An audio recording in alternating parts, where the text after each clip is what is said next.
Hola, queridos amigos, y bienvenidos al canal Vidas en Ruinas. Cada mes le transfería a la familia de mi marido 2.000 euros. Bastó con que cayera enferma durante una semana para que me llamaran mantenida. Yo solo sonreí. Les corté la financiación. A partir de ahora, queridos míos, apretaos el cinturón. Me llamo Sofía. Incluso ahora, cuando recuerdo aquel día, todavía se me corta la respiración, como si alguien me apretara la garganta. Porque fue ese día cuando comprendí que, en este mundo, hay personas que pueden aceptar tu dinero durante años, dar por sentada tu generosidad y en cuanto caes enferma una sola semana, dártela, espalda y llamarte mantenida. Llevo más de 10 años trabajando. Desde que me casé, prácticamente nunca me he permitido relajarme. Ha habido veces que me he sentado frente al portátil con fiebre hasta altas horas de la noche. Otras, he vuelto a la oficina directamente desde la clínica tras recibir tratamiento intravenoso para firmar unos últimos documentos. Y no porque persiguiera la fama o la riqueza, sino porque entendía perfectamente que, si aflojaba un poco, todo el mecanismo que dependía de mí se vendría abajo. No solo era responsable de mí misma. Con mi sudor y esfuerzo, mantenía a toda la Camironalo, familia de mi marido. Durante casi 2 años seguidos, mes a mes, transferí puntualmente 2.000 euros a su familia. Nadie me puso un cuchillo en el cuello, nadie firmó un pagaré. Pero, ¿sabéis? Había una extraña regularidad en todo esto. Cada día 5 del mes, el teléfono de mi suegra, Isabel, se iluminaba en el momento más oportuno. A veces, preguntaba con indirectas. Sofía, cariño, este mes estás tan ocupada, no te habrás olvidado de nada. Otras veces era mi cuñada Lucía la que escribía. Sofía, mamá tiene que pagar unas facturas.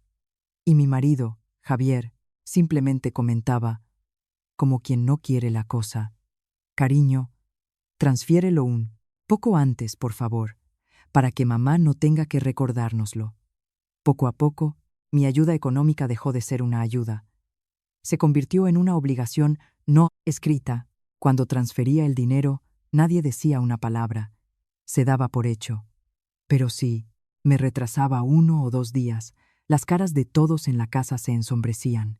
Había meses en los que, agotada por el cansancio, nada más terminar una reunión, abría la aplicación del banco, hacía la transferencia y me quedaba sentada en el coche, a solas, suspirando profundamente.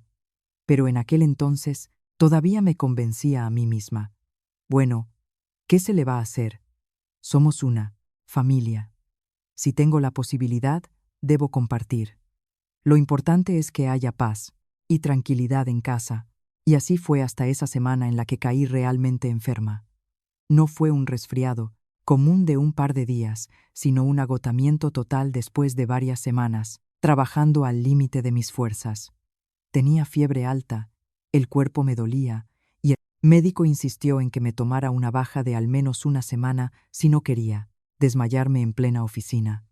Tumbada en la cama, sentía que la cabeza me daba vueltas y mis brazos y piernas parecían de algodón. Durante esos 7 días, sinceramente, no tuve fuerzas ni para coger el teléfono, y mucho menos para estar pendiente de si había llegado el día de la transferencia. Cuando empecé a sentirme un poco mejor, aunque el cuerpo todavía me dolía, me obligué a levantarme y bajar a la cocina a por un vaso de agua. Pensé que, después de una semana enferma, alguien me haría una simple pregunta humana. Una sola pregunta habría bastado. Algo como, ¿estás mejor, hija? ¿O cómo te encuentras, cariño? Pero no. Apenas me acerqué al salón, escuché la voz de mi suegra, alta, clara, mordaz y afilada como un cuchillo. Isabel estaba sentada en el sofá, limpiando unas verduras, y resopló fríamente. Solo ha estado enferma una semana y parece que ha vuelto de la tumba.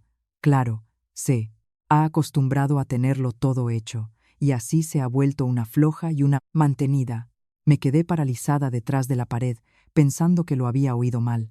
Pero, antes de que pudiera reponerme, Lucía soltó una risita y su voz sarcástica se unió a la conversación.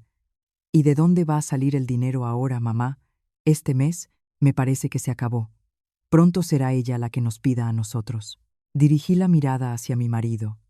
Javier estaba sentado en el mismo sitio, con el teléfono en la mano y una expresión completamente impasible. No detuvo a su madre, no regañó a su hermana y no dijo una sola palabra en mi defensa. Pero lo que me heló hasta los huesos fue que asintió levemente, un asentimiento casi imperceptible, pero fue suficiente para que yo lo entendiera todo.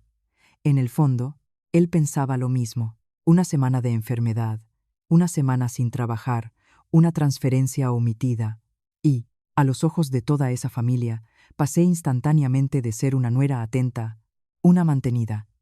En ese momento, un escalofrío recorrió mi cuerpo de la cabeza a los pies. Pero no era el frío de la enfermedad, sino el frío de la humillación. Una humillación tan intensa que sentí un nudo amargo en la garganta y el corazón, como si me lo apretaran en un puño. Todas mis transferencias secretas, todas las indirectas que me había tragado, todas las noches en vela hasta la 1 o las 2 de la mañana para poder enviar esa suma a la familia de mi marido a primera hora. Todo eso no era nada comparado con una sola semana en la que estuve fuera de juego.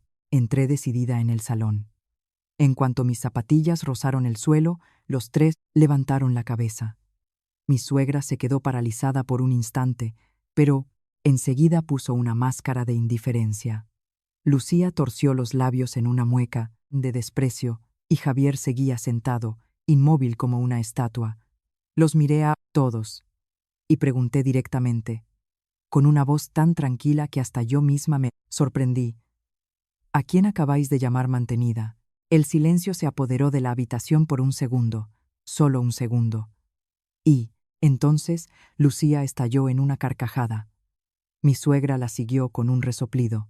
Dios, qué doloroso fue escuchar esa risa, como si hubiera dicho una tontería increíble, algo ridículamente absurdo. Isabel se recostó en el sofá y, chasqueando los labios, dijo arrastrando las palabras: Vaya, parece que te hemos tocado la fibra sensible, ¿eh? Para que saltes así. Llevas una semana sin traer dinero a casa y ya estás con histerias. ¿Qué pasará cuando dejes de trabajar del todo? ¿Quién te va a dar de comer? Me giré hacia Javier. Todavía le estaba dando una última oportunidad. Si hubiera dicho una sola palabra, una sola, como mamá, eso es pasarse. Pero no. Desvió la mirada y dijo con indiferencia: ¿y qué ha dicho mamá que no sea verdad? A ti también te vendría bien mirarte desde fuera. Después de esas palabras, sentí que algo dentro de mí se rompía. No quedaba ni rencor, ni ganas de llorar, ni fuerzas para discutir. Simplemente me dio risa, risa de mí misma. Saqué lentamente el teléfono, abrí la aplicación del banco delante de ellos, cancelé la transferencia automática que llevaba tanto tiempo programada. Mis manos no temblaban y mi rostro permanecía impasible. Cuando terminé, levanté la vista y miré directamente a esas tres caras que empezaban a cambiar de expresión y sonreí. A partir de este momento, dije lentamente, dejando caer cada palabra como una piedra: apretaos el cinturón. Toda la habitación se quedó helada. Mi suegra abrió los ojos como platos.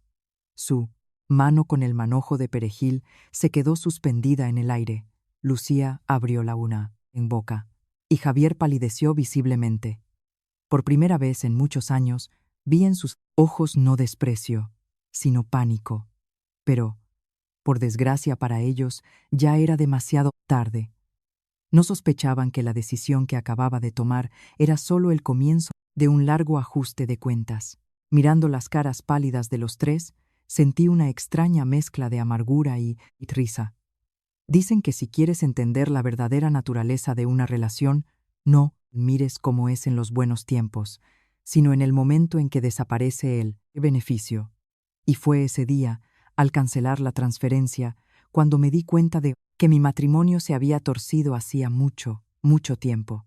Si alguien nos hubiera visto al principio, Nunca habría creído que todo comenzó con la más simple de las bondades. Conocí a Javier en un viaje de negocios. En aquel momento me pareció un hombre bueno, amable y equilibrado. No de los que deslumbran o causan una impresión arrolladora, pero transmitía una sensación de fiabilidad. Me contó que su familia era humilde. Su padre había muerto joven. Su madre vendía cosas en un mercadillo, y a su hermana pequeña no le iban bien los estudios y tampoco encontraba trabajo. Al escucharlo, sentí compasión. No esa compasión condescendiente, sino una empatía sincera hacia un hombre que desde joven había tenido que asumir el papel de pilar para toda su familia. En aquella época, a mí me iba muy bien en el trabajo. Mis ingresos eran considerablemente más altos que los de Javier y mi posición era estable. Así que, sinceramente, nunca pensé en vivir a costa de mi marido. Necesitaba a una persona decente, comprensiva y cariñosa. Javier parecía ser exactamente así. Me cuidaba, cedía en todo, y siempre era muy correcto en nuestras conversaciones. Cuanto más hablábamos, más se derretía mi corazón. Pensé que un hombre que había crecido en unas condiciones tan difíciles, si llegaba a amar, valoraría mucho la familia. Cuando llevé a Javier a conocer a mis padres, se preocuparon un poco, no porque despreciaran a su familia, sino porque era evidente para cualquiera que todo el peso de la responsabilidad recaía sobre los hombros del único hijo. Pero yo creía que una persona no elige las circunstancias en las que nace. Lo importante es que fuera decente. Fui yo quien les dijo a mis padres: no tengo miedo a las dificultades. Si mi marido y yo estamos unidos, lo superaremos todo. Ahora, al recordarlo, me doy cuenta de lo ingenua que fui, creyendo en esa unión. Después de la boda, me mudé a la casa de mi marido con una idea muy simple. Su familia tiene dificultades y yo tengo la posibilidad de ayudar, así que lo correcto es hacerlo. Los primeros meses, por iniciativa propia, le daba dinero a mi suegra para los gastos de la casa. Nadie me lo pedía. Cada vez que le ponía el dinero en la mano a Isabel, ella incluso lo rechazaba al principio y me decía palabras muy agradables. Guárdatelo, hija. Sois recién casados y tenéis muchos gastos. Pero siempre acababa aceptándolo.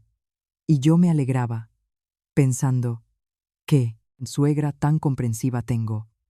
Es algo tan raro. Fue esa sensación de que estaba contribuyendo al bienestar de la familia lo que me impidió hacer cálculos. Volvía tarde del trabajo, pero aún así pasaba por el supermercado a por la compra, compraba medicinas para mi suegra, ropa para mi cuñada.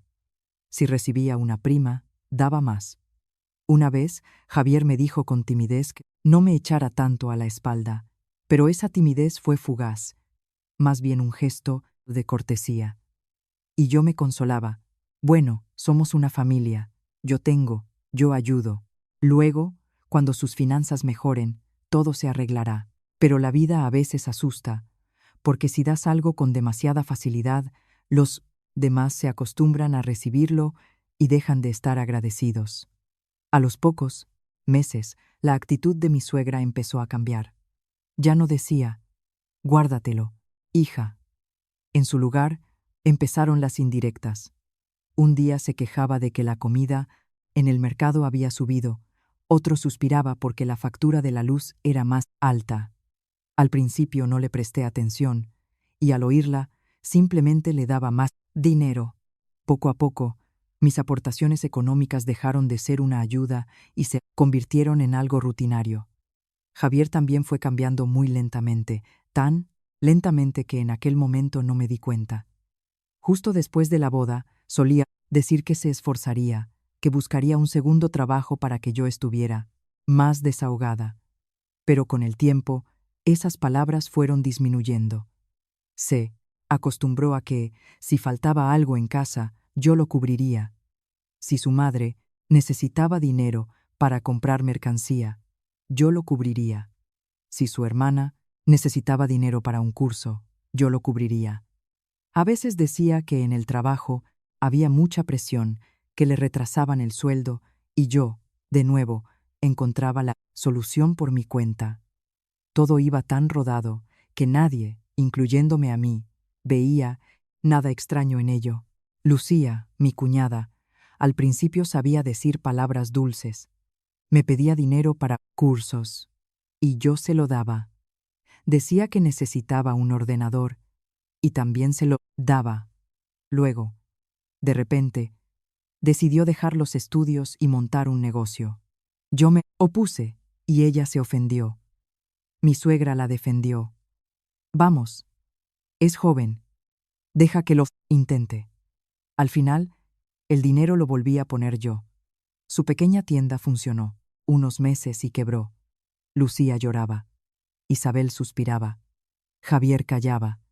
Y a mí me tocó arreglar el desastre. Un día, después de transferir una gran suma para pagar las deudas del fallido negocio de Lucía, me quedé mucho tiempo sentada en el coche, sin ganas de subir a casa.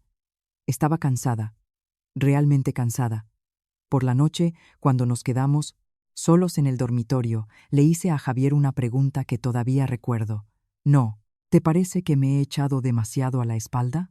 Javier, que estaba tumbado con el teléfono, al oírme, solo soltó una risita. Su voz era tan tranquila que no supe qué responder. Eres una campeona, puedes permitirte ayudar a la familia. Además, en mi familia, aparte de mí, no tienen a nadie. No voy a dejar a mi madre y a mi hermana solas en la estacada. Al oír eso, me callé. No discutí ni me enfadé. Simplemente me dije a mí misma que todo se arreglaría.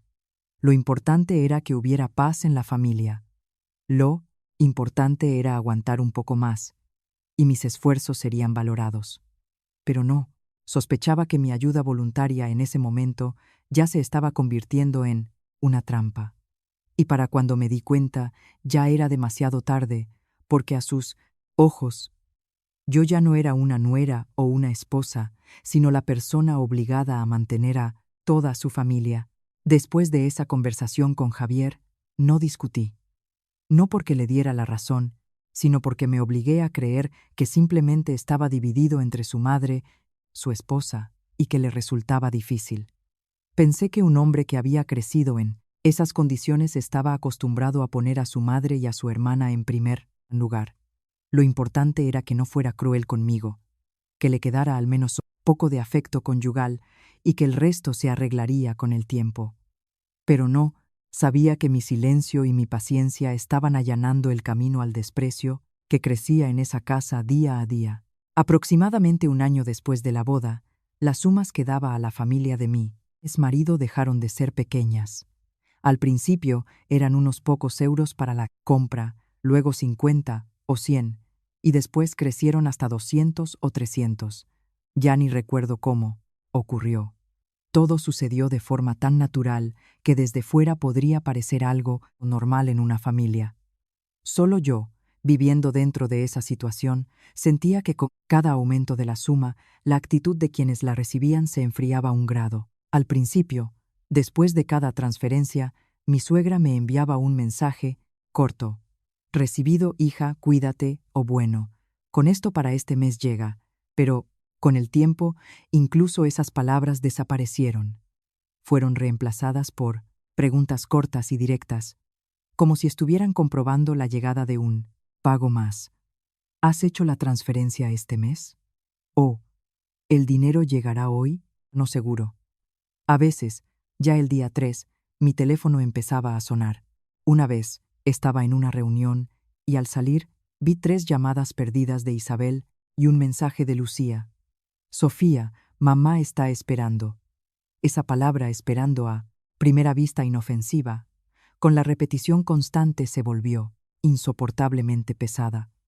Tenía la sensación de que ya no ayudaba voluntariamente, sino que estaba obligada a pagar una especie de cuota. Intentaba calmarme, pensando que una persona mayor no mide sus palabras, que simplemente se ha acostumbrado a hablar así. Pero cuanto más tiempo vivía con ellos, más claro entendía que no era una costumbre. Simplemente, en su mente, él dinero que yo les daba se había convertido en algo tan natural como la electricidad en el enchufe o el agua del grifo. Luego empezaron las comparaciones. Y sabéis, en una familia, la comparación es lo que, de forma sutil pero más rápida, mata el alma.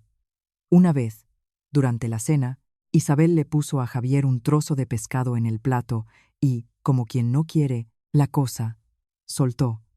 Pues la nuera de María, la del primero, le da a su suegra 400 euros cada mes, y sin que se lo tengan que recordar. Yo estaba sentada enfrente, y mi mano con el tenedor se quedó suspendida en el páreta, aire.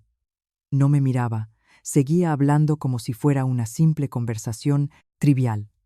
Pero, ¿quién dudaría de a quién iba dirigida esa indirecta? En otra ocasión, cuando vinieron unos parientes de visita, volvió a decir, sonriendo: las nueras de ahora ganan bien, es verdad, pero muchas se lo llevan todo para sus propios padres, y a la familia del marido les cuesta hasta pedirles algo. Después de esas palabras, todos los presentes se giraron y me miraron. Tuve que sonreír, servirles té a todos, ofrecerles galletas, como si no hubiera oído nada. Pero por dentro, todo se me encogió. Nunca había guardado el dinero para mí, dejando a la familia de mi marido a su suerte. Al contrario, pero solo, porque no daba tanto como ellos querían. Ya me estaban llamando indirectamente egoísta y desagradecida. En cuanto a Lucía, mi cuñada, cambió muy rápido. Al principio, al pedir dinero, prestado, todavía se mostraba tímida, hablaba con vergüenza, me llamaba la mejor o cuñada del mundo, pero después de varias veces en las que no tuvo que devolver las deudas, desarrolló una extraña psicología. Decidió que yo estaba obligada a ayudarla hasta el final. La tienda que abrió con mi dinero quebró. Pero no analizó sus errores, sino que se quejó a su madre. Es que Sofía me ayudó a medias, por eso he fracasado. Si hubiera invertido en serio, nada de esto habría pasado. Lo oí y pensé que había escuchado mal. El dinero era mío. Se lo di sin pagarés, sin intereses y sin pedir que me lo devolviera. Y al final, no solo no me lo agradecieron, sino que me culparon por no haber llevado el asunto hasta el final. Mi suegra no solo no me defendió, sino que asintió fríamente. Pues tiene razón. Si ayudas, ayuda hasta el final, que de esa ayuda a medias solo vienen sufrimientos. Yo estaba en la cocina, lavando verduras, y el agua fría parecía penetrarme bajo la piel. En ese momento ya no sabía qué sentía: tristeza, rabia o decepción. Pero lo más doloroso no eran las palabras de mi suegra o mi cuñada, sino la actitud de Javier. Él siempre estaba allí, lo oía todo y lo veía todo, pero nunca se puso realmente de mi lado. Sí, no les daba la razón, pero tampoco las detenía. Cuando lo miraba, la mayoría de las veces veía silencio. A veces, simplemente bajaba la cabeza y seguía comiendo, como si no hubiera oído nada. Otras veces, se rascaba la nuca y soltaba una frase conciliadora: venga, somos familia, no hay por qué discutir. Esa frase, a primera vista, llamaba a la paz, pero en realidad, una y otra vez me ponía en la posición de la que debía ceder, mientras que los demás no perdían nada. Poco a poco, empecé a comprender una amarga verdad. A sus ojos, yo no era simplemente una nuera o una cuñada, era una fuente de dinero, un lugar del que se podía coger cuando se necesitaba, una persona que debía trabajar duro y ganar bien, mientras que mis sentimientos, mi cansancio, mis ofensas, no le importaban a nadie. Esa sensación no llegó en un día. Se fue filtrando en mí gota a gota, como el agua a través de una pared. Al principio era una pequeña mancha de humedad, y, cuando me di cuenta, toda la pared ya estaba cubierta de marcas. Una vez, retrasé la transferencia 3 días a propósito, no para poner a prueba a nadie, sino simplemente porque en el trabajo tenía un lío tremendo. Salía temprano por la mañana, volvía tarde por la noche y tenía la cabeza llena de informes y negociaciones. Al segundo día de retraso, llamó Isabel. Yo estaba en una reunión y no pude contestar. Una hora después, volvió a llamar 2 veces. Cuando encontré un minuto, salí al pasillo y le devolví la llamada. Su voz ya era abiertamente irritada, sin rastro de la dulzura de antes. ¿Qué estás haciendo? ¿Que no puedo localizarte? Le dije sinceramente. Estos últimos días tengo muchísimo trabajo, estoy hasta arriba. Por la noche lo soluciono todo. Pensé que con eso bastaría, pero ella cortó en seco y cada palabra me golpeaba en la cara. Los asuntos son los asuntos. Pero el dinero para esta familia no es algo que se pueda dar cuando a una le apetezca. Me quedé helada en medio del pasillo de la oficina. A mi alrededor, la gente pasaba, la impresora hacía ruido, las puertas se abrían y cerraban. Pero yo no oía nada más que esa frase, el dinero para esta familia. Resulta que, en su mente, el dinero que yo daba cada mes ya se había convertido, desde hacía mucho, en el dinero de su familia, y yo era solo la mensajera que estaba obligada a entregarlo a tiempo. El más mínimo retraso, y ya era culpable. Se me hizo un nudo en la garganta. Quería preguntar, quería decir que ese era el dinero que yo ganaba, que ayudaba por buena voluntad, no por obligación. Pero al final, me tragué esas palabras. Dije, de acuerdo, por la noche lo transfiero, y colgué. Esa noche, efectivamente, transferí el dinero. Volví a ignorar la situación, volví a decirme a mí misma que quizás mamá no estaba de buen humor y se había desahogado. Seguí dando dinero por costumbre, como un autómata que primero produce y luego distribuye. Pero después de esa llamada, algo dentro de mí cambió irreversiblemente. Empecé a sentir ansiedad, a sentir cómo no me valoraban, y cada vez que abría la aplicación del banco no sentía la alegría de poder ayudar, sino la sensación de estar pagando una deuda anónima. Sabía que algo iba mal. Evidentemente, algo iba muy mal. Pero en ese momento, todavía, cerraba los ojos, porque no tenía el valor de admitir que mi bondad simplemente estaba siendo utilizada y dada por sentada. Después de esa conversación telefónica, mi ingenuidad se evaporó. Empecé a fijarme más en cómo me miraban, cómo me hablaban y qué esperaban de mí en la familia de mi marido. Y cuanto más observaba, más clara veía la amarga verdad. Mi bondad no ablandaba sus corazones, solo avivaba su codicia. A partir de ese momento, los conflictos en casa dejaron de ser pequeñas indirectas y empezaron a manifestarse en cada cena, en cada conversación, en cada mirada. Fue precisamente en esa época cuando mi carrera despegó. Me asignaron un proyecto importante y mi sueldo y mis primas aumentaron considerablemente. Para los de fuera era una alegría. Para mí, en ese momento, era tanto una alegría como una presión adicional. Sabía perfectamente que, en cuanto la familia de mi marido se enterara de mi aumento de ingresos, todo en casa cambiaría. Y no me equivoqué. Desde el momento en que la suma que transfería cada mes subió a 2.000 euros, la vida de la familia de mi marido cambió por completo. Mi suegra dejó de ahorrar en todo como antes.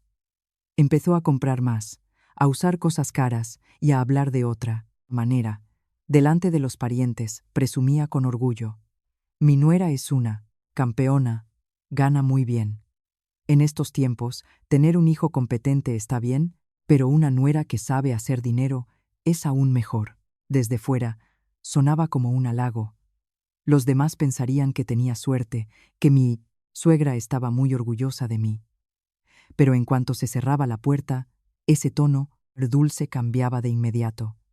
Una vez volvió de una boda, radiante de alegría, porque se había sentado en la misma mesa que unos parientes importantes. Al entrar en casa, se sentó en el sillón, cogió una taza de té y, como quien no quiere la cosa, soltó. Si ganas mucho, tienes que pensar en la familia de tu marido como corresponde. La gente se da cuenta de todo. Yo estaba en la cocina cortando un tomate y me quedé helada. Pregunté en voz baja: «Mamá, pero si yo transfiero puntualmente cada mes. Ella soltó una risita. Puntualmente es una cosa, pero que corresponda con lo que ganas es otra, muy distinta. Desde que empecé a darles dinero, toda la familia parecía haber olvidado su valor. Los gastos que antes se discutían, ahora se resolvían por defecto con mis fondos. Y de Lucía ni hablemos. Después del fracaso con la tienda, pensé que me escarmentaría, que sería más prudente, pero no. Cambiaba el concepto, cambiaba el local, cambiaba lo que fuera, pero siempre volvía con la misma cantinela. Sofía, invierte en mí una vez más. Esta vez seguro que lo recupero todo. Si no, aceptaba de inmediato. Se enfadaba y se quejaba a su madre de que yo era una insensible, que veía cómo sufrían los suyos y me sentaba sobre el dinero. Una tarde, Lucía estaba sentada en medio del salón y declaró en voz alta, como si fuera a propósito para que yo la oyera: hasta los extraños se ayudan en los malos momentos. No digamos ya la familia. Y ella gana en un mes lo que otros en a un año. Pero se comporta como si esos 2000 € fueran una fortuna. Salí de mi habitación, la miré fijamente y dije muy lentamente: es dinero que yo gano. No crece en los árboles. Lucía no tuvo tiempo de responder porque mi suegra intervino.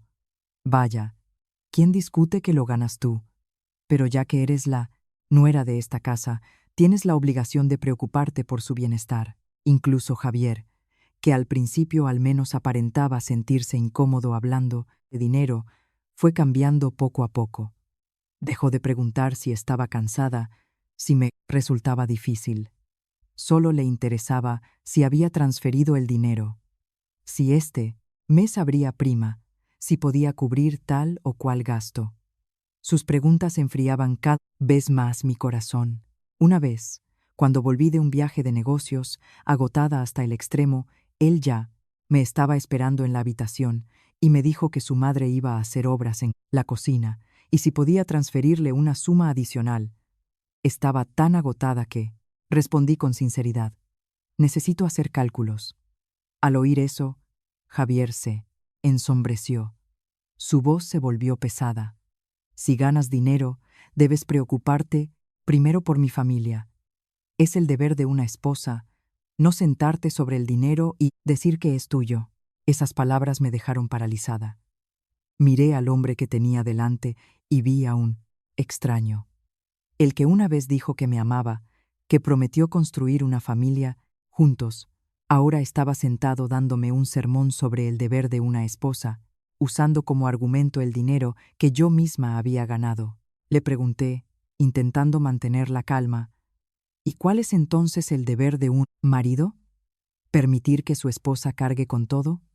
Javier no respondió directamente, sino que soltó con irritación: no juegues con las palabras, hablo de responsabilidad. Después de ese día, nació en mí un claro deseo. Quería aclarar las cosas.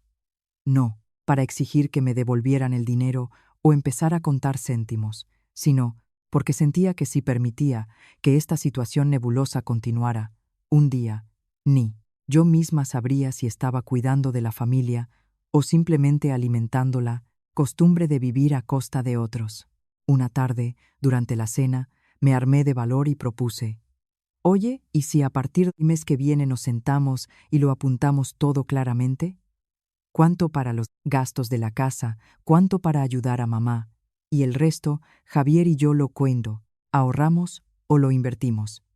Hay que poner las cosas en claro. Apenas terminé de hablar, el ambiente en la mesa, que hasta entonces había sido bastante normal, se enfrió de golpe. Mi suegra fue la primera en dejar el plato. Su voz se volvió sarcástica.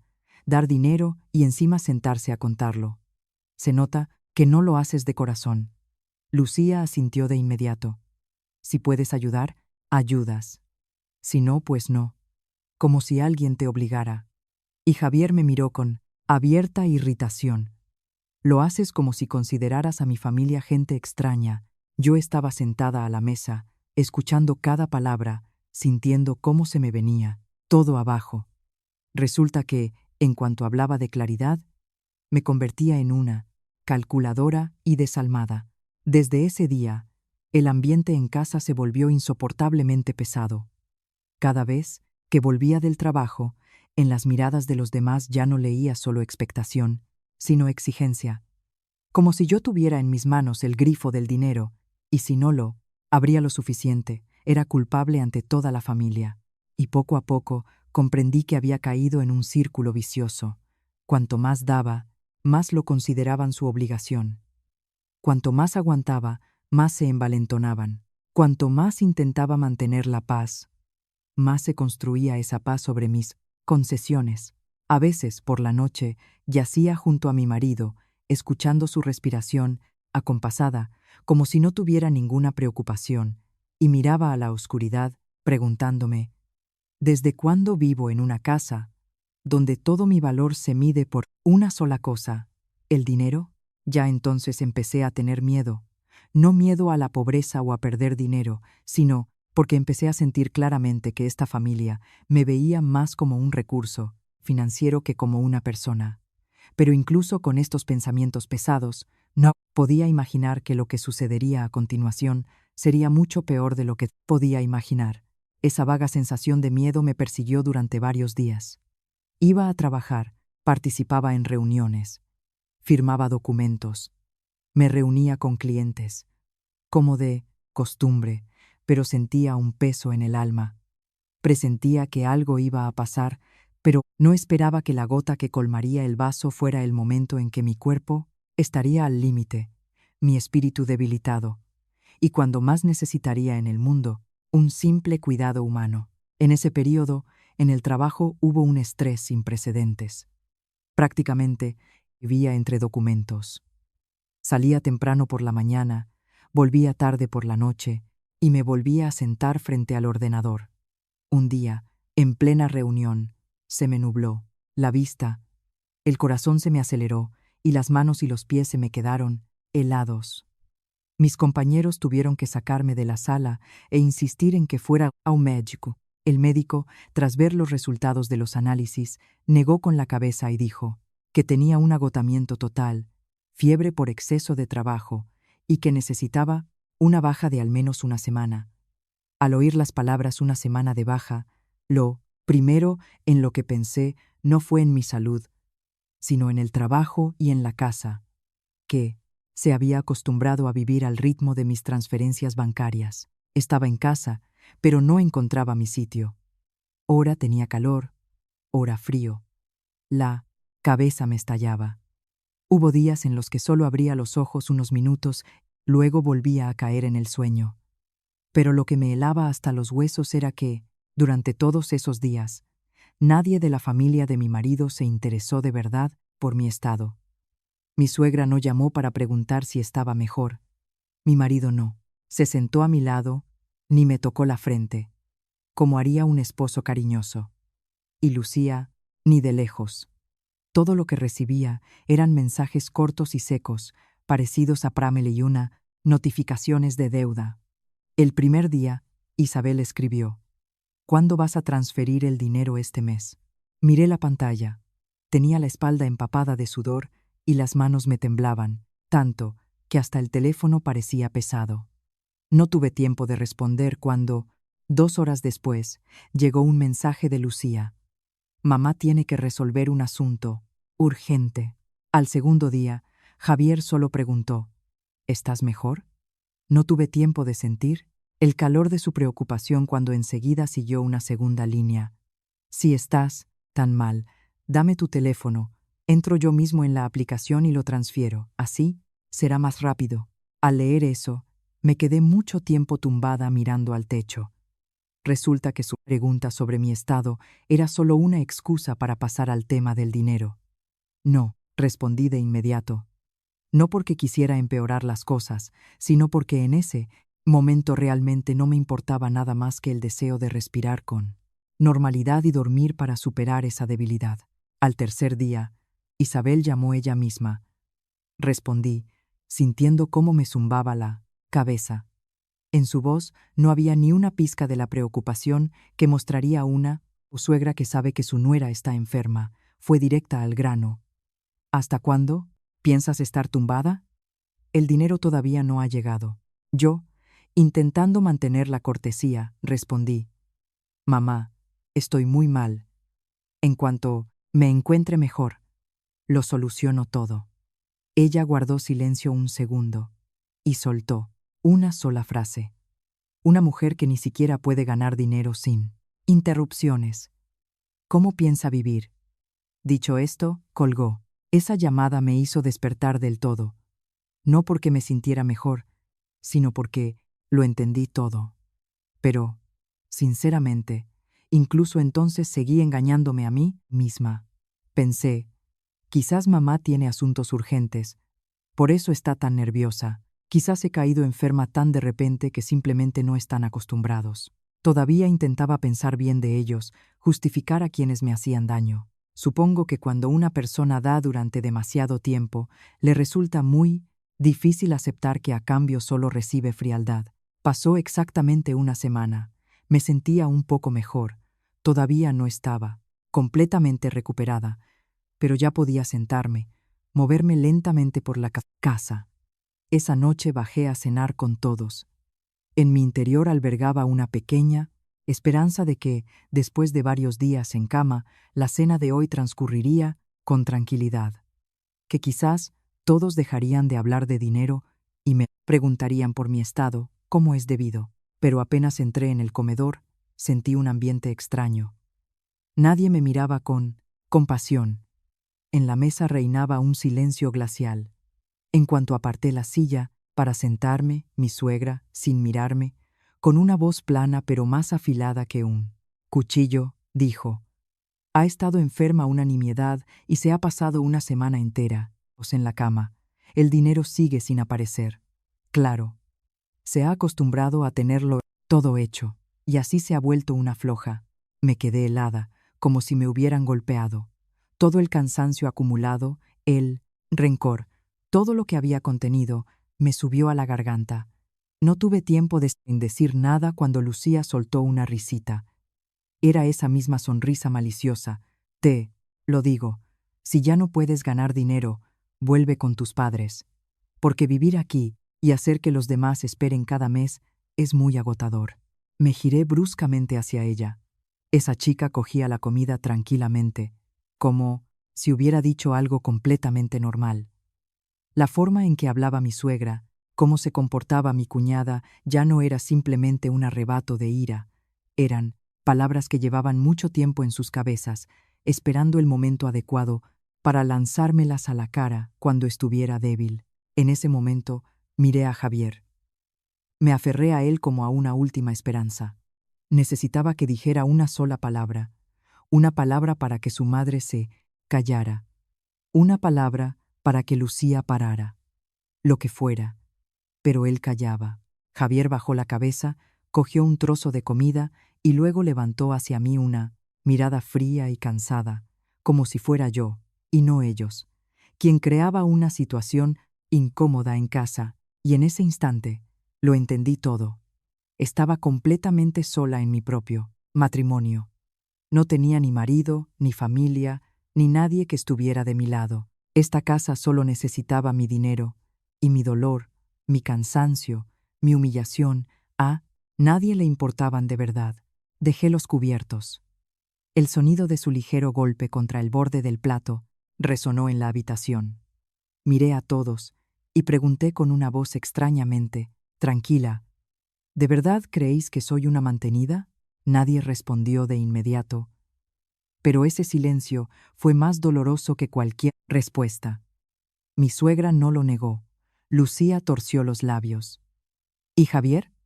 Vi claramente cómo asintió levemente, muy levemente, pero fue suficiente para romperlo todo.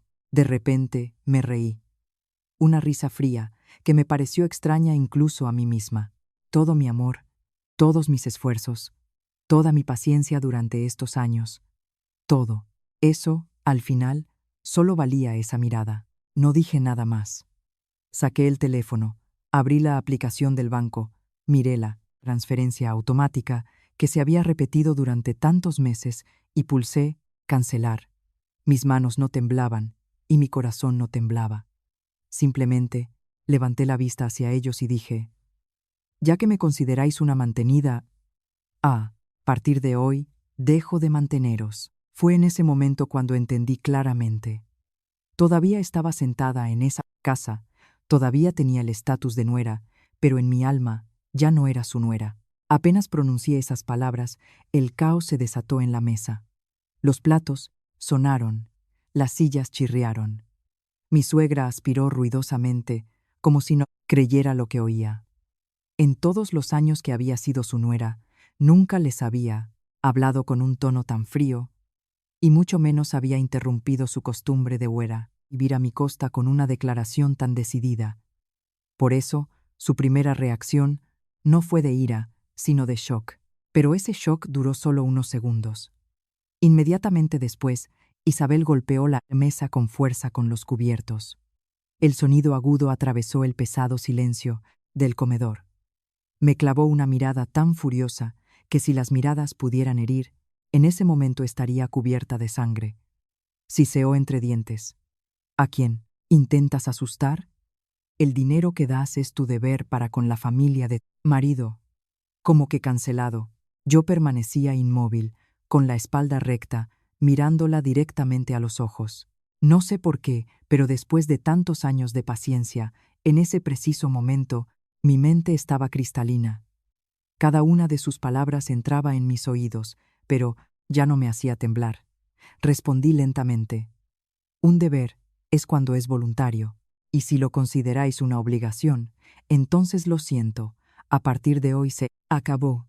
Al oír esto, Javier cambió de expresión bruscamente. Hasta entonces había estado callado, pero ahora no pudo aguantar más. Lanzó los cubiertos sobre la mesa y me miró como a una completa extraña. Su voz se volvió grave y gélida. No te pases de la raya. Has estado una semana en casa y se te ha ido la cabeza. Esas palabras fueron como echar leña al fuego que ya ardía en mi pecho. Solté una risa amarga. En esa risa, yo misma oí un regusto a bilis. Cierto. He estado una semana en casa y he abierto los ojos. Si hubiera estado sana, me habría seguido desangrando durante mucho tiempo. Al oír eso, Lucía se levantó de un salto. La silla chirrió contra el suelo. Me señaló con el dedo. Sus ojos brillaban. ¿Quién te está desangrando? El dinero que dabas. Lo dabas voluntariamente. Nadie se arrodilló ante ti. Antes, probablemente, habría vuelto a callar para evitar un escándalo. Pero ese día, no. Miré el dedo que me señalaba y luego a ella, y con un tono glacial, dije, cierto, nadie se arrodilló. Simplemente, toda la familia se sentaba a esperar el día 5 para comprobar si había llegado el dinero. Después de estas palabras, los tres se quedaron helados. Sabía que había dado en el clavo. No les enfadaba que les respondiera, sino que hubiera dicho en voz alta la verdad que todos sabían pero temían nombrar. Mi suegra, al darse cuenta, cambió de táctica inmediatamente. Pasó de la agresión a la ofensa, interpretando magistralmente el papel de persona traicionada. Se recostó en la silla, se dio una palmada en la rodilla y empezó a lamentarse.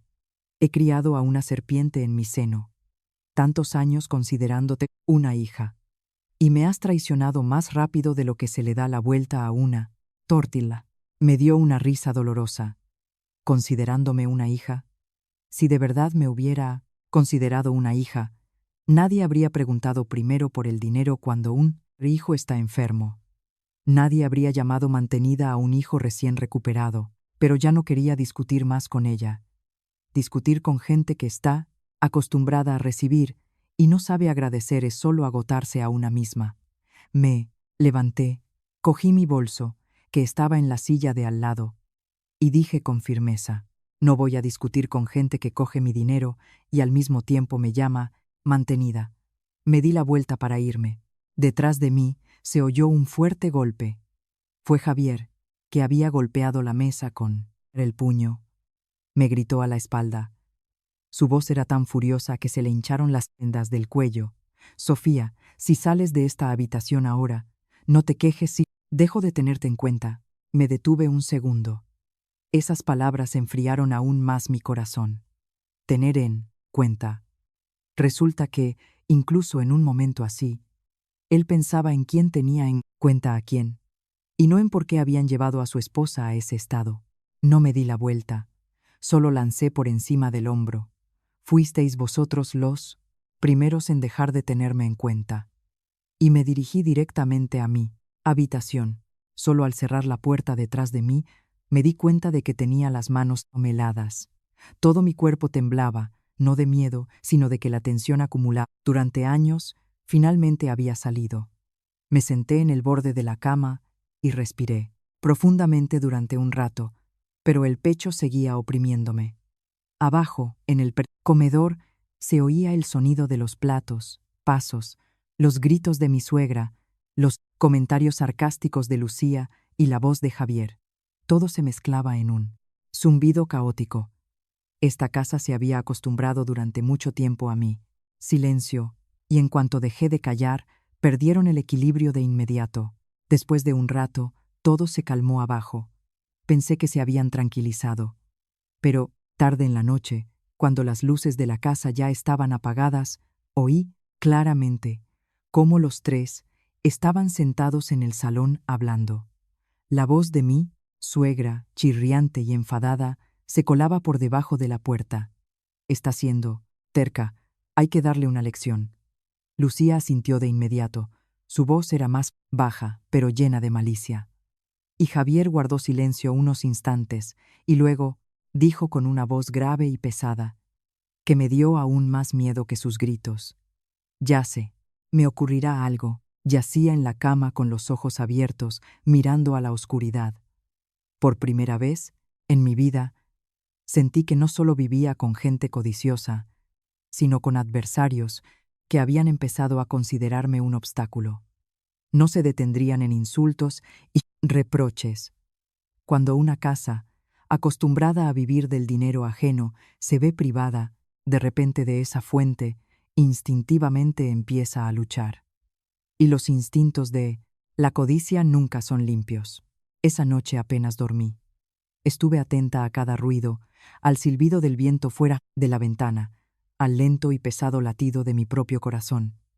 Sabía que mi órdago financiero era solo el primer golpe y que su contraataque sería mucho más sucio. A la mañana siguiente volví a ir a trabajar. Todavía no me había recuperado del todo. Me picaba la garganta y la cabeza se me llenaba de plomo de vez en cuando, pero sabía que no podía seguir en la cama. Necesitaba salir de esa casa para tomar aire, ordenar mis pensamientos y no ver esas tres caras que me miraban, como a una criminal, solo porque había dejado de mantenerlos. Pero apenas llegué a la oficina y me senté en mi escritorio, mi teléfono en el bolso empezó a vibrar sin parar. Lo saqué y vi 12 llamadas perdidas de mi suegra y toda una serie de mensajes. Lucía, vuelve a casa inmediatamente. Has hecho que mamá se desmaye.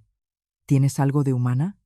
Antes de que pudiera entender qué estaba pasando, llegó un mensaje de Javier, corto, frío y autoritario.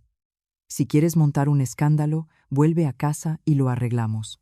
Miré esas palabras, lo arreglamos, y sentí a la vez amargura y risa. Resulta que, después de todo lo que había pasado, según ellos, la que tenía que arreglarlo era yo. No mi suegra, que me había llamado mantenida. No mi cuñada, que me echaba a casa de mis padres.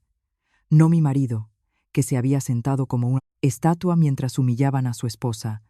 Sino yo, la que había dejado de dar dinero. Esa era la que había montado un escándalo. No respondí a nadie. Apagué la pantalla, puse el teléfono boca abajo y decidí que lo arreglaría todo después del trabajo. Pero durante todo el día no encontré mi sitio. La intuición me decía que en casa me esperaba una escena preparada de antemano. Por la noche, cuando entré en la urbanización, vi varios coches extraños aparcados cerca de nuestra casa. Al entrar en el salón, me di cuenta de que no me había equivocado. El ambiente en la casa estaba electrificado. Mi suegra estaba tumbada en el sofá con una toalla en la frente, con una mano en el corazón y la otra agarrada al reposabrazos. A su lado estaban sentados varios parientes de Javier. Todos tenían caras serias, como si se hubieran reunido para un juicio. Apenas entré, Isabel se levantó de un salto, como un resorte. Su aspecto moribundo se desvaneció al instante. Me señaló con el dedo y gritó con una ofensa teatral: «Mirad todos. Aquí la tenéis, la nuera moderna. Corta él. Dinero, le falta al respeto a su suegra. Quiere llevarme a la tumba». No tuve tiempo ni de quitarme los zapatos cuando una de las tías intervino con su voz cortante como un hacha: «Si la nuera es una maleducada, hay que echarla, no aguantarla». Nunca he visto que nadie se suba así a la chepa de su suegra. Una sola mirada fue suficiente para que lo entendiera todo. No era una conversación familiar.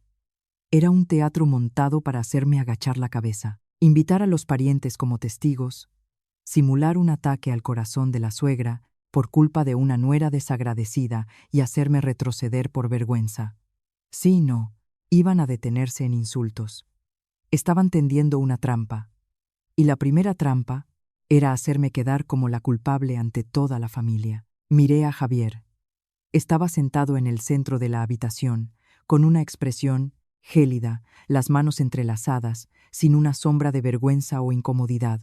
Esperando una pausa, dijo con una voz lenta y que helaba los huesos: «Oíte, disculparás con mamá, reanudarás los pagos y consideraremos que este incidente no ha ocurrido». Al oír eso, no podía creer lo que escuchaba. Resulta que todo este espectáculo de lloros, de llamar a los parientes, todo era por una sola palabra: dinero. Me reí. No una risa alegre, sino la risa de alguien que ha visto la verdadera cara de quienes una vez llamó familia. Me quedé en medio del salón, recorrí con la mirada las caras que esperaban mi arrepentimiento y pregunté directamente, lo suficientemente alto para que nadie pudiera fingir que no lo había oído: ¿Habéis llamado a los parientes para juzgarme o para reclamar vuestros 2.000 euros? Con esa pregunta, todos en la habitación se quedaron helados por unos segundos. La primera en reaccionar fue mi suegra. Abrió los ojos como platos y chilló: «No necesito tu dinero». No discutí. Abrí la aplicación del banco en mi teléfono y repasé el historial de transferencias de los últimos 18 meses. Luego levanté la pantalla, se la mostré a los parientes y mirando directamente a Isabel dije: «No lo necesitas, pero lo has recibido puntualmente cada mes, como un sueldo». «Qué postura tan extraña, mamá». Los parientes sentados a su lado empezaron a mirarse entre ellos. Vi cómo en la mirada de algunos algo cambiaba. Al darse cuenta de que la situación se le escapaba de las manos, Lucía intentó desviar la atención. Era dinero para gastos comunes. ¿En qué familia no es así? Me giré hacia ella de inmediato, sin darle la oportunidad de continuar con el teatro. «Gastos comunes, dices. Pero la luz y el agua las pago yo aparte. La comida la compro yo. Y el dinero que transfería, tú lo cogiste para abrir tu tienda ruinosa, mamá para tratamientos de belleza, y mi hermano Javier para pagar deudas». Javier se levantó de un salto, golpeando la mesa. Su cara se puso roja. La máscara de nobleza se había caído. «Siseo, ¿me has estado espiando?». Lo miré directamente a los ojos, por primera vez sin sentir miedo ante su mirada, y respondí lentamente: «No necesitaba espiarte. Simplemente dejé de ser tonta». Después de esas palabras, el silencio se apoderó de la habitación. Sabía que les había dado donde más les dolía. Cuando los dejé en evidencia delante de todos, mi suegra pasó a un juego más sucio. Se agarró la cabeza, se echó a llorar, empezó a lamentarse de lo difícil que había sido criar a un hijo. Y luego se volvió hacia mí, llamándome desagradecida, desalmada, malvada. Hablaba como si yo hubiera robado en su casa, y no como si la hubiera mantenido durante tanto tiempo. Pero fue en ese momento cuando una de las tías, sentada en un rincón y, al parecer, cansada de este circo, pronunció una frase que Isabel probablemente nunca esperó oír en su vida dirigida a ella: «Isabel, ya basta. Todos saben que Vuestra familia vive del dinero de la nuera. Después de esas palabras, la cara de mi suegra palideció y en la habitación se hizo un silencio total. Y yo, de pie en medio de ese salón sofocante, de repente sentí una extraña sensación conmovedora. No de regocijo, sino una revelación fría y clara. Vi la primera grieta en el muro de mentiras que habían construido durante tanto tiempo. Pensé que después de esto se asustarían y retrocederían, pero me equivocaba. Acorralados, no retrocedieron. Empezaron a prepararme una trampa mayor. Después de ese día, cuando reunieron a los parientes para hacerme agachar la cabeza, supe que no se detendrían ahí. Pero, sinceramente, no esperaba que se rebajaran a llevar la basura a mi trabajo. 2 días después, apenas me senté en mi escritorio, sin haber encendido todavía el ordenador, se me acercó la secretaria y me dijo en voz baja que el jefe de departamento me llamaba urgentemente. La forma en que me miró, de alguna manera extraña, con aprensión y compasión, hizo que se me encogiera el corazón. Llamé a la puerta y entré. Mi jefe, un hombre tranquilo y sereno, rara vez llamaba a los empleados para una conversación personal sin un motivo de peso. Pero ese día no fue directamente al grano. Me acercó su teléfono, que estaba sobre la mesa. Su voz era contenida, pero su mirada era pesada. Mire esto. Me incliné y miré. Por un momento, fue como si me hubieran echado un cubo de agua helada. En la pantalla había una publicación anónima en un grupo privado para trabajadores de nuestra zona. Cada palabra estaba impregnada de veneno. Decía que mantenía a un amante, que sacaba dinero de la familia de mi marido para aparentar, creando una imagen de mujer exitosa, mientras que en casa humillaba a mi suegra y no respetaba a mi marido. La publicación iba acompañada de fotos.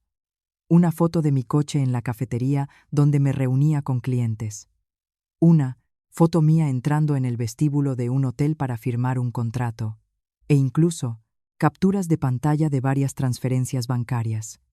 No completas, pero suficientes para tejer una historia muy sucia. Lo entendí todo de inmediato.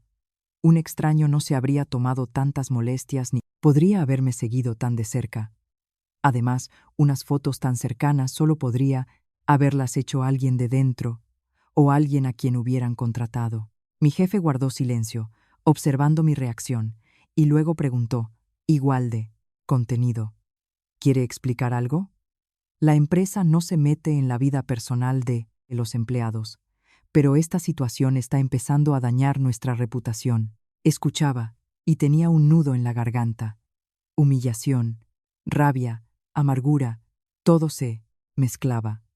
Pero sabía que si me derrumbaba ahora, solo empeoraría las cosas. Respiré hondo, intentando que no me temblara la voz. Por favor, deme un día para aclarar esto. Todo lo que está escrito ahí es mentira. Al final del día, le daré una respuesta exhaustiva. Él asintió, sin añadir nada más. Salí de su despacho con el teléfono en la mano, sintiendo cómo se me enfriaban las palmas. No había dado ni unos pasos cuando mi teléfono sonó. Un número desconocido. La intuición me decía que no era nada bueno, pero respondí. Al otro lado de la línea se oyó una risa burlona dolorosamente familiar. Era Lucía. Había cambiado de tarjeta SIM a propósito, pero su voz sarcástica la reconocería entre 1000. No se anduvo con rodeos, fue directa al grano. Su voz resumaba regocijo. Te lo dije. Tenías que haberte disculpado con mamá. Y bien, ya te has avergonzado. Antes, probablemente, me habría quedado desconcertada, pero en ese momento, mi mente se volvió cristalina. No le grité ni la insulté. Solo dije claramente: ¿crees que manchar la reputación de otra persona es una jugada inteligente? Al otro lado de la línea, bufaron, de forma breve y mordaz. Inteligente o no, ya has quedado mal. Guardé silencio un par de segundos y luego dije una frase que la dejó a ella, misma atónita. Gracias. Justo necesitaba esta grabación como prueba. Al otro lado, colgaron de inmediato. Miré la pantalla apagada y las comisuras de mis labios se torcieron en una sonrisa fría. Al salir del despacho del jefe, había activado discretamente la grabación de la conversación. Sin perder un minuto, envié el archivo de audio a un amigo del departamento jurídico y también le escribí a un conocido que trabajaba en ciberseguridad. Ya no quería arreglarlo en familia. Me habían expuesto a la vergüenza en el trabajo, pues yo sacaría su basura a la luz. La segunda mitad del día apenas pude trabajar. Solo esperaba. Pero esa espera no fue desesperada. 3 horas después, llamó mi conocido. Su voz era breve, profesional. La publicación se hizo desde una cuenta falsa creada hace unos días, pero la dirección IP lleva al Wi-Fi de la casa de tu suegra. Y las fotos se enviaron desde un teléfono sincronizado con la cuenta de correo de tu marido, Javier. Estaba sentada en el coche escuchando, y un escalofrío me recorrió la espalda. No me había equivocado, eran ellos. Esa noche no evité la confrontación. Apenas volví a casa, fui directamente al salón. Los tres estaban sentados allí, como si supieran en qué estado llegaría. En sus caras se leía una mezcla de desafío y curiosidad. No me anduve con rodeos. Puse el teléfono sobre la mesa y reproduje la grabación. La voz de Lucía resonó en la habitación. Te lo dije, tenías que haberte disculpado con mamá. Y, bien, ¿ya te has avergonzado? Lucía fue la primera en palidecer. Balbuceó. Tú me has tendido una trampa. Ni siquiera la miré, solo lancé sobre la mesa varias hojas impresas. Eran los datos sobre el origen de la publicación. Miré a todos, y mi voz se volvió lenta y fría como el acero. Calumnias. Recopilación y difusión ilegal de datos personales. Publicación de información falsa. ¿Queréis que os lea los artículos correspondientes del Código Penal y las cuantías de las multas? Javier se levantó de un salto y se abalanzó sobre la mesa, intentando arrebatarme los papeles. Di un paso atrás y, mirándole directamente a la cara, si se vuelve a tocarme y llamo a la policía ahora mismo. No sé qué lo detuvo, mis palabras o el hecho de que por primera vez no mostré ni una pizca de miedo. Se quedó helado. Y Isabel, viendo que la cosa se ponía fea, cambió de tono de inmediato, hablando suavemente, como si no hubiera pasado nada. Vamos, somos familia. Hablemos con calma. La interrumpí de inmediato, sin dejarle terminar su papel. Cuando publicasteis esa basura sobre mí, ¿me considerabais un miembro de la familia? Esa pregunta los hizo callar a todos. Vi claramente cómo, por primera vez, en la cara de Javier apareció una verdadera confusión. Su arrogancia había desaparecido, su tono moralizante se había esfumado, solo quedaba desconcierto. Recogí los papeles y dije con firmeza: tenéis 24 horas para eliminar todas las publicaciones, publicar una rectificación y no volver a entrar en mi habitación nunca más. De lo contrario, presento una denuncia. Nadie pudo responder nada. Los tres estaban sentados con las caras tensas, como si les hubieran cortado el oxígeno. Por primera vez desde que entré en esta casa, me miraban no como a una niña sumisa, pero también entendía perfectamente que este golpe podría hacer que se escondieran por un tiempo, pero no que recapacitaran, porque la codicia de quienes están acostumbrados a vivir a costa de otros no se cura tan fácilmente. Después de esa confrontación, lo que más me preocupaba no eran las amenazas, sino el silencio. La familia de mi marido de repente se calló, como si no hubiera pasado nada. Ya no había indirectas sarcásticas de mi suegra, ni pullas de Lucía en la cena. Incluso Javier dejó de gritar y de sacar el tema del dinero. Desde fuera podría parecer que la tormenta había amainado, pero para mí era todo lo contrario. Ese silencio me asustaba. Había vivido con ellos el tiempo suficiente para saber que si en esa casa había tanto silencio, significaba o que se habían resignado a su impotencia, o que estaban tramando algo nuevo. Y, a juzgar por cómo se movían por la casa, lanzándome de vez en cuando miradas de reojo, estaba segura de que era la segunda opción. No se habían rendido, simplemente habían cambiado de táctica. El cambio más notable fue en Javier. Después de varios días de Guerra Fría, de repente se volvió inusualmente amable. Al volver del trabajo, me traía fruta. Por la mañana, en la mesa me esperaba un vaso de agua tibia. Una vez, cuando salí de la habitación, incluso me preguntó en voz baja: ¿estás mejor? Si esto hubiera ocurrido unos meses antes, probablemente me habría derretido. Yo era de esas mujeres a las que les basta con que su marido se ablande un poco, para encontrarle inmediatamente una excusa. Pero después de todo lo que había pasado, esa ternura tardía no me reconfortaba, sino que me helaba la espalda. Una noche, cuando estaba sentada en el borde de la cama, revisando documentos, Javier entró en la habitación con un plato de sopa caliente. Lo dejó en la mesita de noche, se sentó a mi lado y empezó a hablar en voz baja, con esa misma voz que usaba para derretir el corazón de cualquiera. ¿Y si lo olvidamos todo? Empezamos de cero. Tanto tú como yo estamos cansados de esta tensión. Levanté la vista hacia él. Antes, esas palabras me habrían hecho llorar, pero esa noche, mirando al hombre que había observado en silencio, cómo su madre y su hermana me humillaban, solo veía una nueva máscara hábilmente colocada.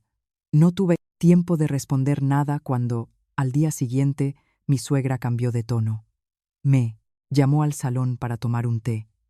Su voz era tan dulce como si nunca me hubiera llamado mantenida. Suspiró, frotándose las rodillas, y dijo: «Ya soy vieja. Veces en un arrebato puedo decir cosas que no debo. No me guardes rencor, hija». La miré y sentí una extraña sensación. No asombro ni regocijo porque finalmente hubiera cedido, sino cautela, porque una persona como Isabel cambia tan rápido. La que ayer gritaba a toda la casa no puede convertirse al día siguiente en una persona amable y comprensiva, a menos que necesite algo mucho más grande. Fue precisamente este cambio brusco lo que me hizo fijarme más en los detalles, y noté algo extraño. Javier empezó a entrar a menudo en mi despacho, especialmente cuando pensaba que yo no lo veía.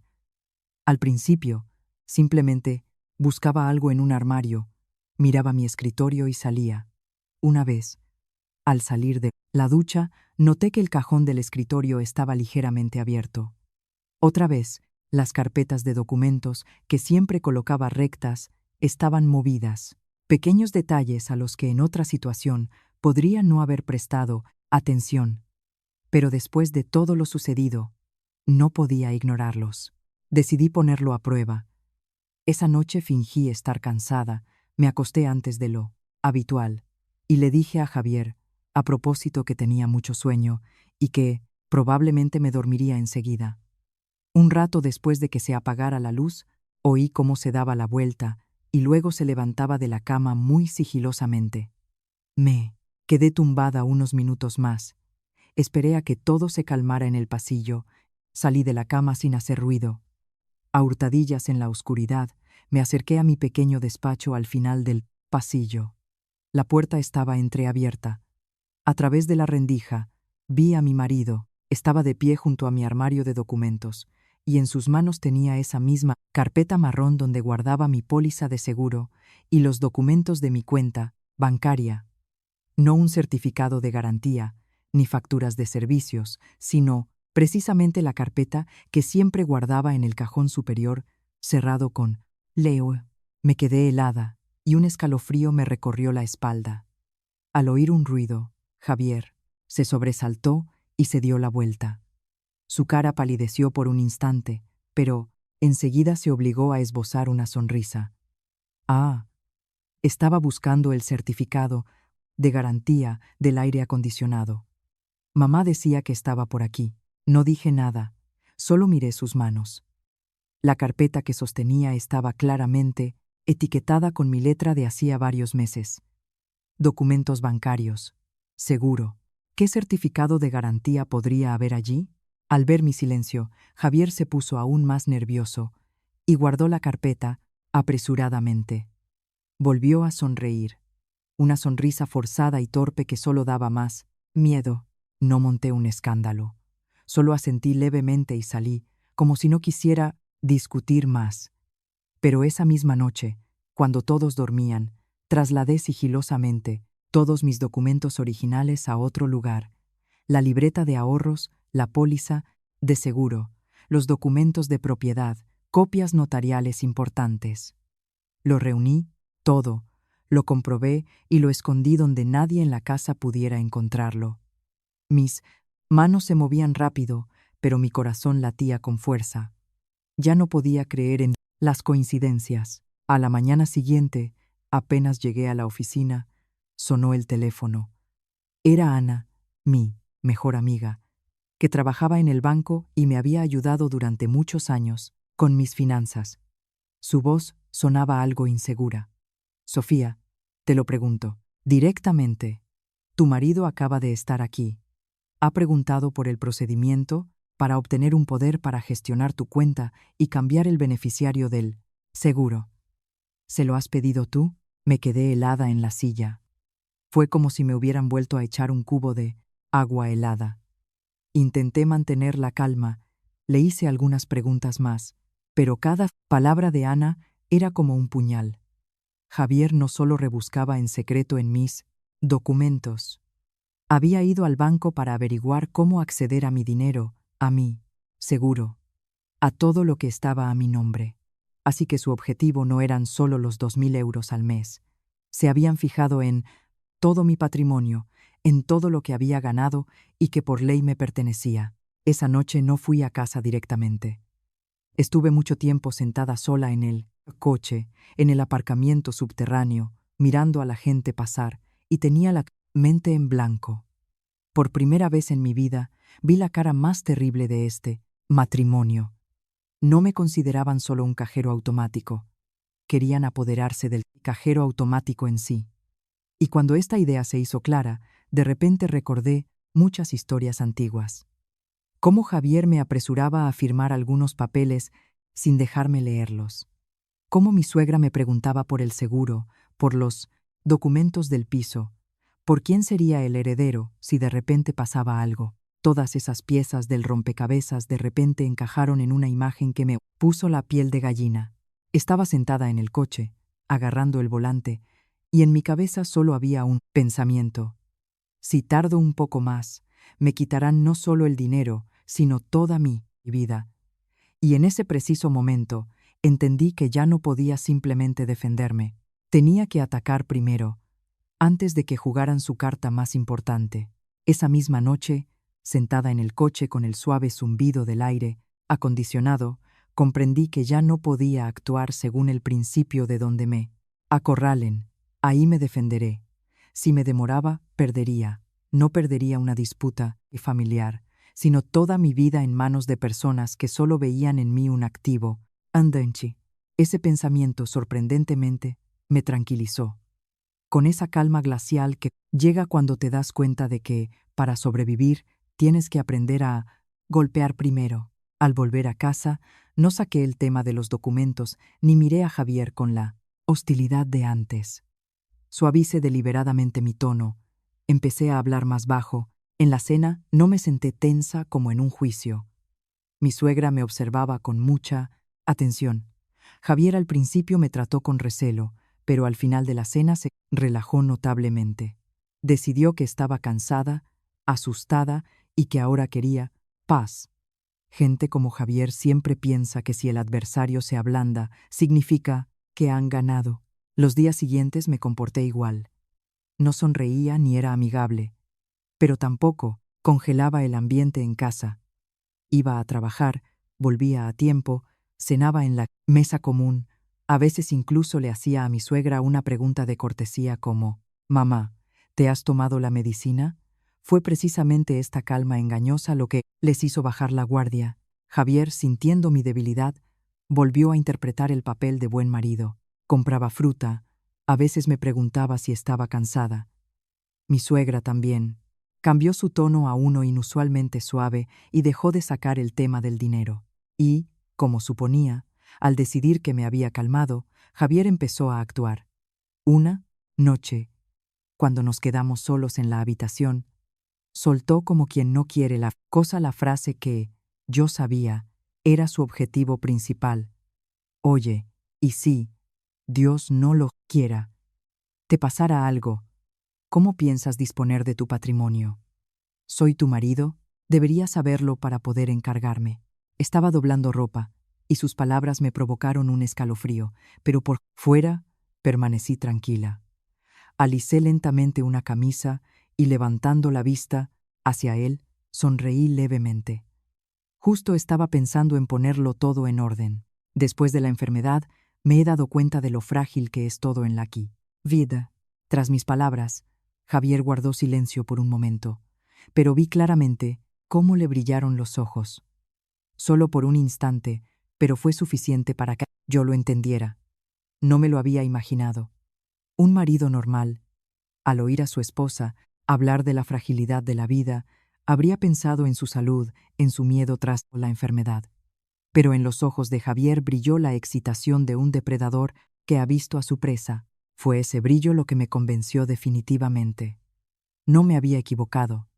Y ahora era el momento de llevar la partida hasta el final. A la mañana siguiente, pedí permiso en el trabajo para ausentarme una hora con la excusa de una reunión con un socio. En realidad, fui a ver a mi abogado de toda la vida.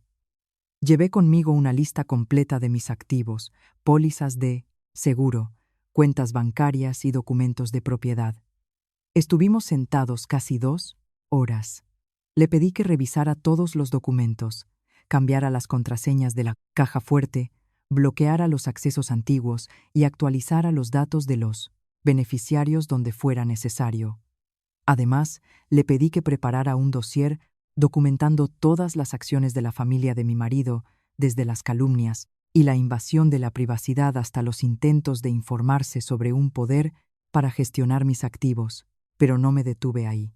Llamé a una amiga notaria y le pedí que me ayudara a crear una carpeta cebo. Por fuera, tenía escritas claramente palabras capaces de desequilibrar a cualquiera. División de bienes. Poder notarial, cambio de beneficiario. Pero por dentro, además de algunos documentos reales insertados, para dar verosimilitud, había principalmente papeles marcados con un compuesto químico especial que dejaba rastros en las manos. En cuanto alguien los tocara, yo lo sabría.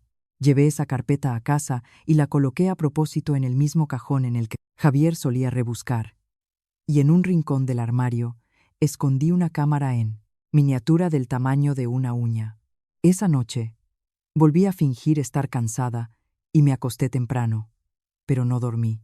Yacía en la oscuridad, atenta a cada ruido, a los pasos de Javier en el pasillo. Cerca de la medianoche, como esperaba, se deslizó en el despacho. No, salí a pillarlo infraganti. Dejé que la cámara lo grabara todo. A la mañana siguiente, sentada en el coche y viendo la grabación, vi cada movimiento de mi marido. Abrió el cajón, sacó la carpeta cebo, leyó cada página y luego empezó a fotografiarlo todo frenéticamente con el teléfono. Cuando terminó, tecleó algo rápidamente y luego llamó. Al principio, el sonido no era claro, pero luego lo distinguí. La voz de Javier era baja y apresurada. Mirado, de verdad va a ponerlo todo a nombre de otros. Hay que actuar rápido, antes de que sea tarde. Al otro lado de la línea, se oyó la voz de mi suegra, temblorosa de codicia, no, de preocupación por mí. No podemos dejar que se vaya. Si perdemos ese dinero, estamos acabados. Esa sola frase, y las últimas ilusiones se derrumbaron. Resulta que, desde el principio, a sus ojos yo no era un ser querido. Era solo un salvavidas financiero, una botella de oxígeno con la que se habían acostumbrado a respirar. Estaba sentada en el coche, escuchando una y otra vez esa grabación. Apreté el volante con tanta fuerza que se me pusieron los nudillos blancos. Pero mi cabeza estaba más fría que nunca. Ya no sentía tristeza ni dolor. Solo quedaba una claridad afilada como un cuchillo recién afilado, ya que querían tenderme una trampa. Les permitiría caer en una trampa mayor. A la luz del día, delante de testigos, para que luego nadie pudiera decir que era una nuera que se lo había inventado todo.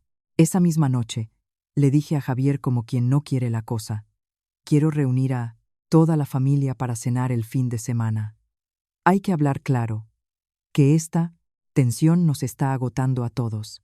Al oír esto, se iluminó. Su alegría era tan evidente que ni siquiera intentó ocultarla. Javier decidió que me había rendido. Mi suegra, al enterarse, también se animó notablemente. Probablemente pensaron que me había ablandado y que podrían convencerme para que firmara algo o, al menos, para que volviera a mi papel de cajero automático obediente. Pero no, sabían que esa cena no sería una reconciliación. Sería el lugar donde les arrancaría todas las máscaras. A plena luz, delante de testigos. Esa noche me miré al espejo y vi que mis ojos habían cambiado. Ya no eran los ojos de una mujer acostumbrada a aguantar. Me dije mentalmente, lenta y fríamente: ya que queríais cavarme una tumba, no me culpéis por haberos empujado a ella primero. Estaba lista, la trampa estaba preparada. Solo quedaba esperar a que cayeran en ella. Ese fin de semana me desperté muy temprano. No por una alegre expectación, sino porque quería que todo saliera de forma clara, calculada y digna. Cuando la gente está acostumbrada a ver en ti a una mujer capaz solo de llorar y aguantar, el golpe más efectivo no es un grito, sino una calma glacial. Limpié la mesa, puse la vajilla, preparé algunos platos sencillos, no demasiado lujosos para que no pareciera un espectáculo, pero tampoco demasiado modestos para que no pudieran reprocharme falta de respeto. La trampa estaba lista. Solo quedaba esperar a los invitados. Como suponía, Javier estaba en una nube de felicidad. Toda la mañana anduvo por la casa y su tensión habitual fue reemplazada por una relajación. Incluso me hizo varias preguntas de cortesía, como: ¿necesitas ayuda? ¿O ¿a qué hora viene mamá? Esa agitación no era por preocupación por la cena, sino por la confianza en que me había ablandado y estaba dispuesta a volver a ser una esposa obediente. Cerca del mediodía, llamó a Isabel, y en su voz se oía claramente un alivio. Mamá, ven. Sofía también quiere hablar, para que vuelva a haber paz en casa. Además de mi suegra y Lucía, invité a otras 2 tías que habían estado presentes en aquel juicio contra mí. Les dije con mucho tacto que en la familia habían surgido malentendidos y que los adultos debían sentarse a hablarlo todo para que no hubiera chismes. Las tías aceptaron de inmediato, probablemente por curiosidad, y a mí me venía muy bien esa curiosidad. Las palabras dichas ante testigos tienen más peso. A la hora acordada, entró Isabel con una cara dulce como la miel. Al verme, sonrió de oreja a oreja y dijo con su tono más amigable, tanto que un extraño habría pensado que suegra y nuera se adoraban: ya lo decía yo, marido y mujer, tienen que arreglarlo todo entre ellos. Bueno, los jóvenes se han calentado. ¿A quién no le pasa? Yo sonreí. Le serví té a todos y respondí suavemente: sí, hoy estamos todos. Hablemos una vez para aclararlo todo. Vi claramente cómo Javier se tensó por un momento, pero enseguida recuperó la calma. En su cabeza, probablemente, todo seguía bajo control. Todos se sentaron a la mesa. No pasaron ni unos minutos cuando Javier tomó la iniciativa. Le puso a su madre un trozo de pescado y luego, dirigiéndose a las tías con aire de víctima, suspiró: en realidad, mi mujer y yo solo tenemos un pequeño malentendido. Últimamente ha estado enferma. No está bien de los nervios y ha dicho cosas que no debía. Dejé los cubiertos. Su seco golpe contra el borde del plato hizo que todos levantaran la cabeza. Miré directamente a la cara de Javier y pregunté, muy lentamente: ¿quién no está bien de los nervios? ¿Yo o el que por las noches rebusca en los documentos de su mujer? Tras estas palabras, el aire en la habitación se espesó. Javier palideció notablemente, e Isabel, por costumbre, se lanzó inmediatamente en defensa de su cara. Hijo, Es tu marido, ¿no? ¿Qué tiene de malo que mire tus papeles? Asentí. Mi voz permanecía plana y fría. Mirar no es grave, pero fotografiarlos, enviárselos a alguien y discutir cómo cambiar el beneficiario lo más rápido posible. ¿Cómo se llama eso, mamá? Dicho esto, cogí un pequeño altavoz, colocado previamente junto a un mueble, y pulsé el botón. Las voces de Javier y su madre resonaron en la habitación. He mirado. De verdad va a ponerlo todo a nombre de otros. Hay que actuar rápido, antes de que sea tarde. Y luego, la voz asustada de Isabel. No podemos dejar que se vaya. Si perdemos ese dinero, estamos acabados. No necesitaba mirar para saber cómo habían cambiado sus caras. Pero miré. Quería ver ese momento en que su verdadera cara sería arrancada por sus propias voces. La cara de Isabel se puso blanca como el papel. Lucía abrió la boca. Y Javier, instintivamente, se levantó de un salto y se abalanzó sobre el altavoz para apagarlo. Golpeé la mesa con la palma de la mano con fuerza. El fuerte sonido hizo que todos se sobresaltaran, y grité. Por primera vez en mi vida, le grité con esa voz. Siéntate. En la mesa se hizo un silencio sepulcral. Incluso Javier se quedó helado. Probablemente, en su mente nunca había existido una imagen mía así. Ni la de una esposa sumisa, ni la de una nuera obediente, sino la de una mujer que lo miraba como a un extraño. Lucía fue la primera en reaccionar y empezó a protestar. Grabar en secreto es una invasión de la privacidad. Me giré hacia ella y sonreí fríamente, tanto que hasta las tías se apartaron. Y las calumnias, fotografiar documentos ajenos en secreto, las intrigas a espaldas. ¿Cómo se llama eso? ¿Valores familiares? Una de las tías miró a Isabel con una expresión completamente diferente. Vi cómo, en ellas nacía la duda. El ambiente en la mesa dejó de estar del lado de la Cahuén, familia de mi marido. Javier, al darse cuenta de que la cosa se ponía fea, cambió de táctica de inmediato. Su voz se volvió más baja y su mirada parecía la de alguien muy dolido. Solo estaba preocupado por ti, por eso me interesé por los documentos. Lo has entendido todo mal. No respondí. Me incliné. Saqué de mi bolso un fajo de fotos a color impresas. Las extendí sobre la mesa. En ellas estaba todo. Cómo Javier abría el cajón, cómo sacaba la carpeta, cómo fotografiaba cada página, cómo escribía un mensaje, cómo llamaba a alguien. Había suficientes imágenes para que nadie más pronunciara la palabra malentendido. Lo miré y dije lentamente, sin levantar la voz, pero de forma que todos lo oyeran. Te preocupabas por tu mujer. Por eso te movías a hurtadillas como un ladrón. ¿Te preocupaba quién recibiría el dinero si yo moría? Esa frase fue el último golpe a su máscara. Las dos tías estaban sentadas en silencio. Nadie más intentó defenderlo. Lucía apretó los labios, e Isabel, con voz temblorosa, solo pudo articular: Tú mientes. Me giré hacia ella. Esta vez no sonreí. Dije en voz muy baja, pero con un silencio que hizo que a todos en la mesa les diera un escalofrío. Esto es solo el principio, mamá. ¿Quieres que continúe? Y en ese momento, vi claramente en sus ojos un pánico real, pero sabía que ese no era todavía el golpe más fuerte. Apenas terminé la frase, se hizo un silencio sepulcral en la mesa. No se oía ni el tintineo de los cubiertos ni el chirrido de las sillas. Solo el monótono zumbido del ventilador de techo y la pesada respiración de las personas que tenía enfrente. Miré directamente a Javier. Si un momento antes en sus ojos todavía había miedo a ser descubierto, ahora, al darse cuenta de que era inútil negarlo, la máscara de nobleza se cayó por completo. Su rostro se ensombreció, apretó las mandíbulas y en su mirada apareció toda la codicia y la malicia que había contenido durante tanto tiempo. Golpeó la mesa con el puño con fuerza. Sí, lo miré. ¿Y qué? Siseó, levantando la voz. Eres mi mujer.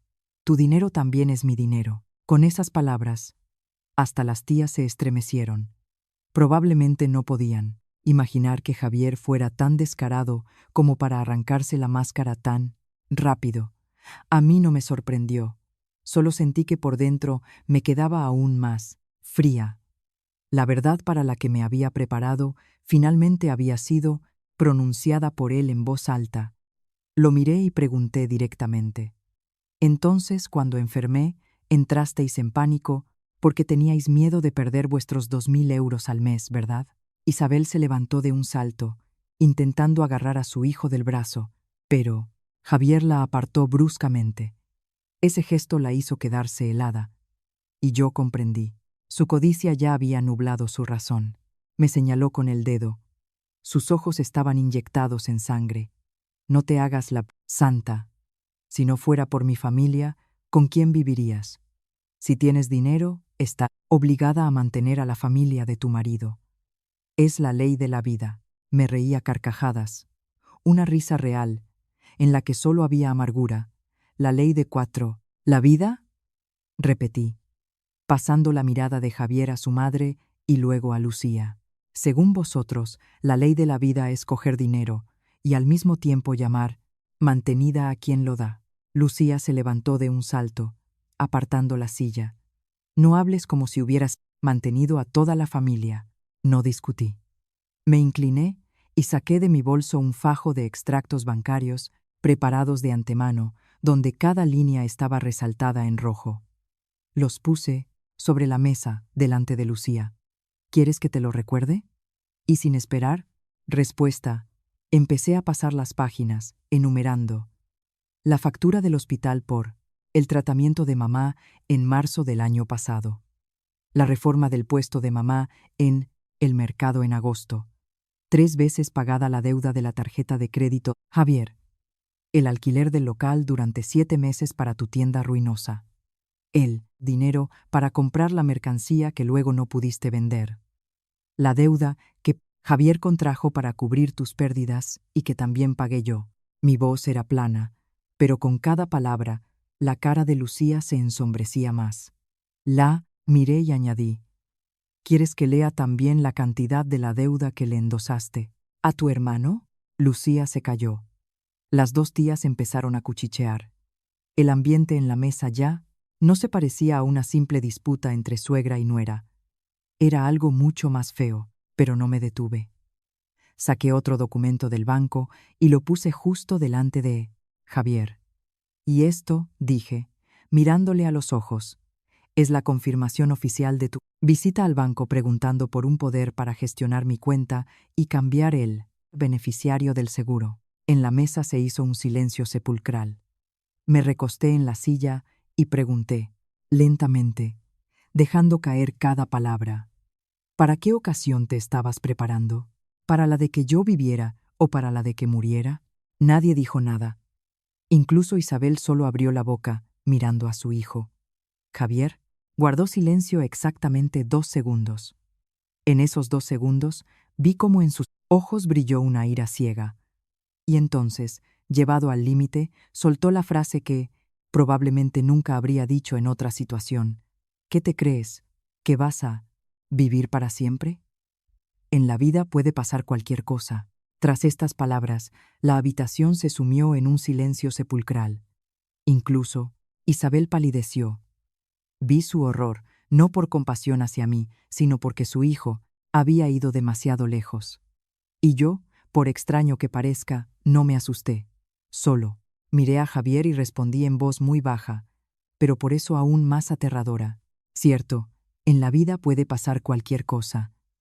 Por eso me he preparado para todo, incluso para que mi marido se convierta en un perro rabioso. Probablemente, esas palabras hirieron lo último que le quedaba de su dignidad masculina.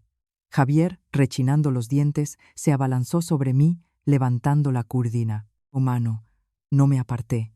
Me quedé sentada mirándolo, porque sabía que ya no necesitaba apartarme. En el momento en que su mano estaba a punto de caer, la puerta de la casa se abrió de golpe. El chirrido de las bisagras hizo que todos se dieran la vuelta. En la habitación entraron 2 personas, mi abogado y un agente de la policía, el local, a quien había pedido de antemano que viniera con el pretexto testificar un posible conflicto por bienes o violencia. Al verlos, las caras de toda la familia de mi marido cambiaron. Su agresividad se evaporó al instante. No esperaban que esta cena, desde el principio, no fuera una reconciliación, sino una revelación cuidadosamente planeada. Mi abogado se acercó, se sentó en una silla libre, se ajustó las gafas, pronunció una frase corta pero contundente como un martillazo. Todas las palabras y acciones que han tenido lugar aquí han sido registradas. Esa sola frase, y vi cómo en sus ojos se reflejaba un colapso total, pero sabía que eso no era el final. Mi as en la manga todavía estaba por llegar. Apenas el abogado pronunció su frase, Isabel se desplomó, como si le hubieran quitado la columna vertebral. Su furia anterior se había evaporado. Cambió de tono de inmediato, hablando con voz temblorosa, con las lágrimas a punto de brotar, traer abogados y policía a la familia. ¿Qué pretendes? ¿Avergonzarnos a todos? ¿Quieres que todo el mundo sepa la víbora que tenemos en casa? No respondí de inmediato. Recorrí lentamente con la mirada el salón, el sofá en el que se sentaba como una reina, el aparador del que Javier presumía ante los parientes, el suelo que yo había cambiado con mi dinero después de una fuga. Luego me giré hacia ella, y mi voz era tan tranquila que hasta las tías se enderezaron. Si es una vergüenza o no, depende de las circunstancias. Pero para empezar, deberíais entender dónde estáis. Javier frunció el ceño. Su cara expresaba una mezcla de desconcierto e irritación. ¿Qué quieres decir? Ya no lo miré a él. Saqué de mi maletín otra carpeta, mucho más delgada que la anterior, pero sabía que era precisamente la que les asestaría el golpe mortal. La puse sobre la mesa y, sujetándola con el dedo, dije claramente: este piso no pertenece ni a Javier ni a su madre. La única propietaria soy yo. En la habitación estalló una bomba. Lucía fue la primera en levantarse de un salto. Su voz se quebró por el shock. No puede ser. Este piso lo compró mi hermano después de la boda. Él mismo lo dijo. Isabel me miraba con la boca abierta, incapaz de emitir un sonido. Solo Javier estaba como petrificado.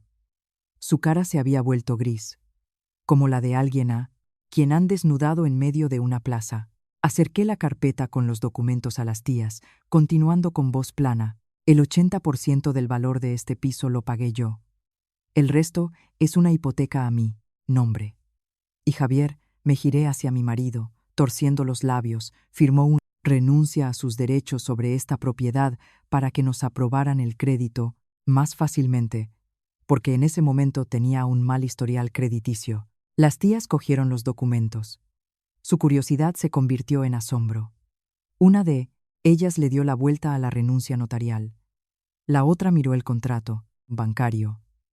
Luego levantaron hacia Javier miradas de incredulidad, y él, tartamudeando, solo pudo articular: pero vivíamos aquí juntos. Lo interrumpí de inmediato, sin dejarle enturbiar el asunto. Vivir juntos no significa que sea tuyo. Y aunque fuera un bien ganancial, después de todo lo que has hecho, ¿qué esperabas? En ese momento, vi cómo en las caras de toda la familia de mi marido algo se derrumbaba. Todos esos años habían estado seguros de que vivían en la casa del hijo de Isabel, que estaban protegidos por la autoridad del cabeza de familia, y, por eso podían sermonearme, vivir a mi costa, como si ellos fueran los dueños, yo una advenediza. Ahora, unos cuantos papeles habían destrozado esa ilusión en pedazos. Isabel se giró bruscamente hacia su hijo. Su mirada estaba llena de sorpresa y ofensa. Así que Javier lo sabía, susurró. No dejé que Javier respondiera. Lo miré y dije por él, lentamente, como si contara una historia normal. Lo sabía. Y no solo lo sabía, sino que me suplicó que no os lo dijera. Tenía miedo de perder su autoridad.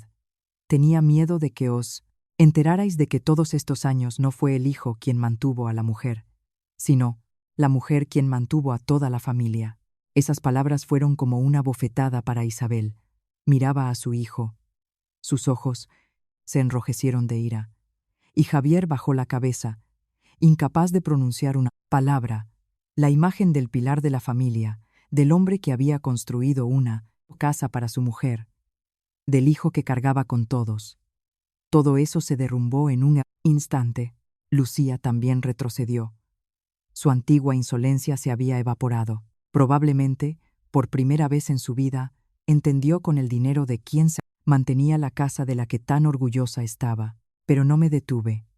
Los miré a todos y añadí: todos estos 2 años habéis vivido en mi casa, gastado mi dinero, y luego me llamabais mantenida. El aire se espesó. Nadie protestó. ¿Y cómo protestar cuando los documentos están sobre la mesa y la verdad acaba de serles arrancada como la piel?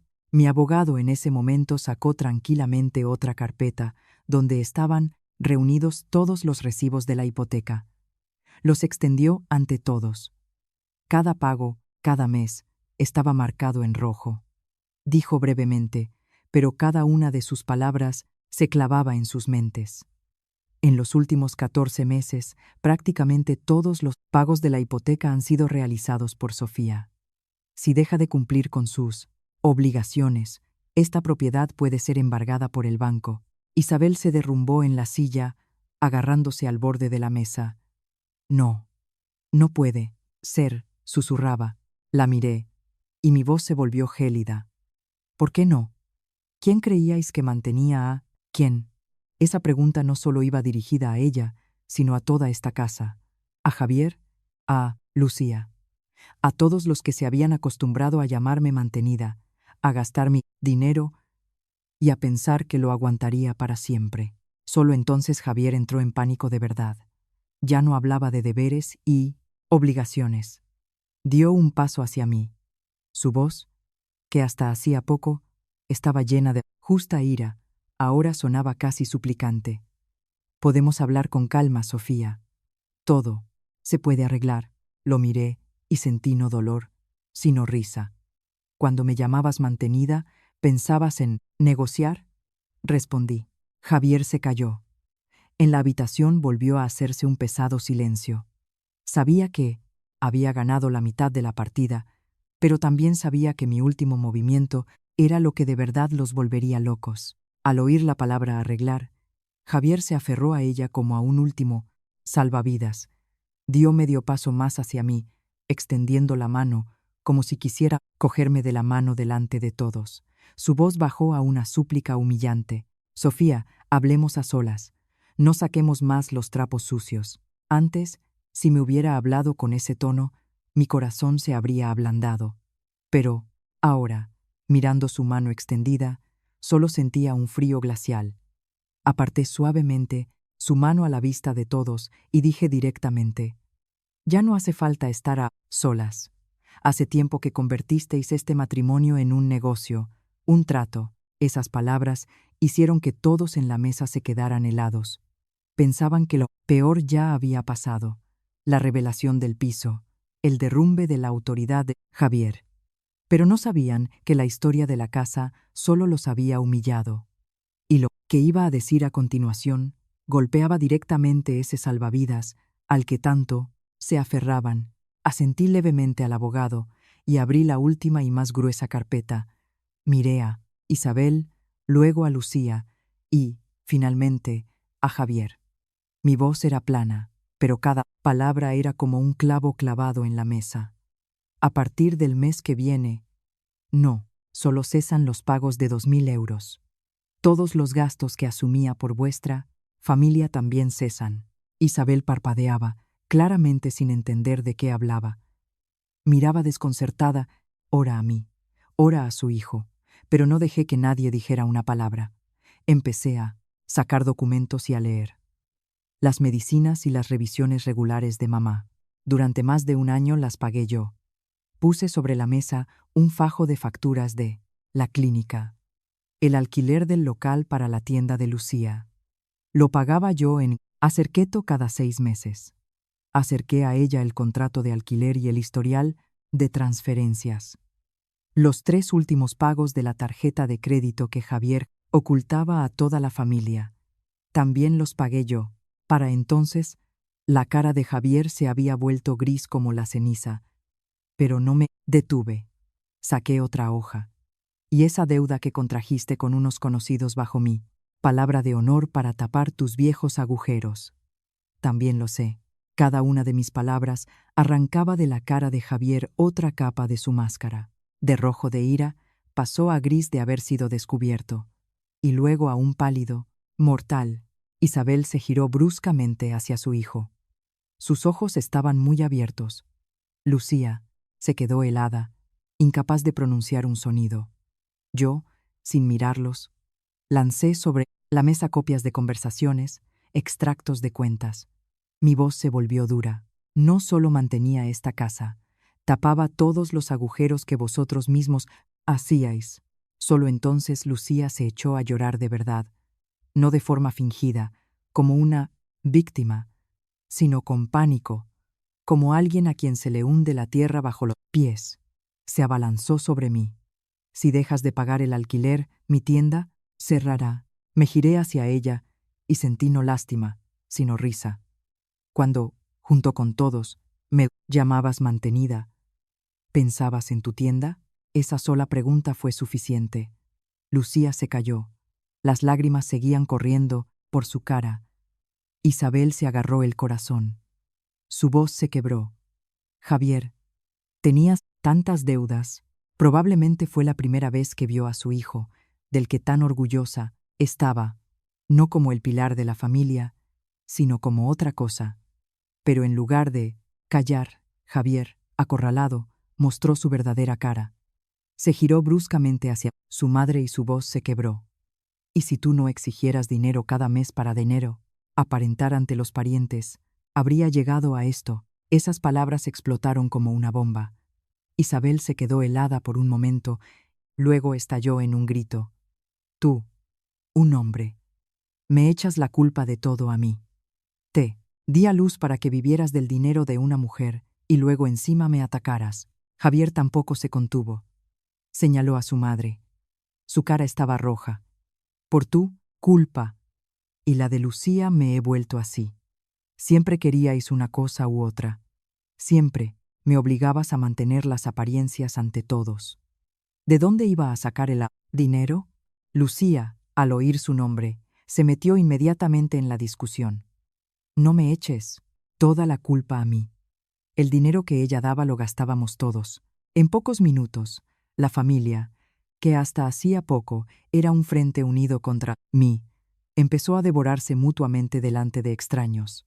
La madre gritaba al hijo, el hijo a la madre, la hermana al hermano.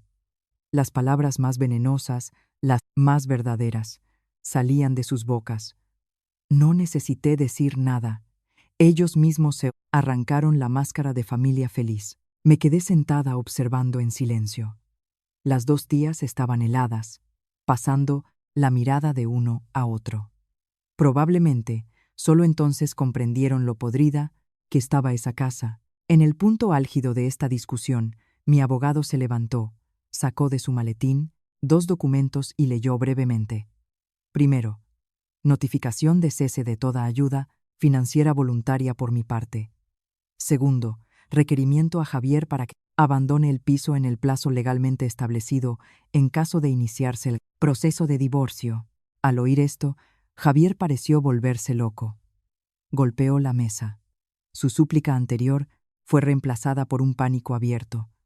«No puedes hacer esto. Me estás echando. A la calle».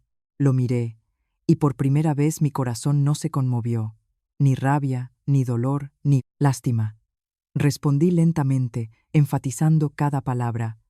«No, es tu codicia la que te echa a la calle».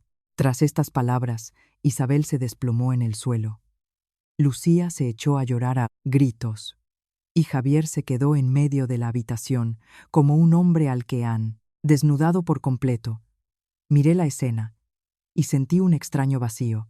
Parecía el final, pero no sabía que el destino me había preparado un último acto, doloroso para ellos y liberador para mí. Después de esa cena, no volví a discutir ni a demostrar nada. Hice lo que antes no había tenido el valor de hacer. Salí de ese matrimonio. A la semana siguiente, presenté la demanda de divorcio, adjuntando todas las pruebas, calumnias, intento de apropiación de bienes, grabaciones, fotografías. Comprendí que algunos problemas no se pueden resolver con paciencia. Javier me llamó sin parar, primero suplicando, luego amenazando, luego volviendo a suplicar. Una noche me esperó a la salida del trabajo. Había adelgazado, tenía los ojos rojos.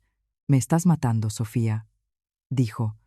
Lo miré durante un largo rato y respondí en voz baja: «No, simplemente he dejado de salvarte».